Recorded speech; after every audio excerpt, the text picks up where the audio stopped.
सनम जी, जैसे मलका बरतानिया दोयम थी, क्या सूफी म्यूजिक के अंदर आबदा परवीन दोयम भी है? जी हो सकती है।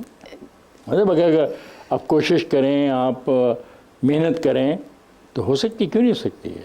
जी, पर आबिदा परवीन मैं समझती हूँ कि मेहनत का नाम है, और मुझे नहीं लगता कि इस सदी में तो कोई ऐसा आर्टिस्ट नहीं है कि जो ये कहे कि मैं सेकंड पे आ सकती हूँ। तो ये कि मेहनतों का काम है, अगर फ्यूचर में कोई और आई और मेहनत की तो हो सकता है। मैं तो इस काबिल नहीं हूँ कि ये मैं बोलूँ।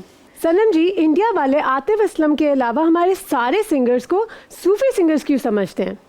वजह? असल में मैं समझती हूँ कि ये हमारी जो हम पाकिस्तान एक वलियों की धरती है, और यहाँ पर ज़्यादातर जितने भी आर्टिस्ट आते हैं उनका पहला स्टेप ये होता है कि हम सूफीज़म पे काम करें। तो यही वजह हो सकती है कि तकरीबन हमारे जो एकेडमी है, जैसे कि मेरा ताल्लुक़ सिंध से है, तो मैंने इब्तदा सूफीज़म से की। ऐसे बहुत सारी जो है सूफीज़म पे काम करते हैं, तो मैं भी इस वजह से भी। मुझे बताएं कि सूफी सिंगर ही क्यों? इसमें कोई रूहानी कशिश थी या कोई कमर्शियल ग्रेविटी पुल सी?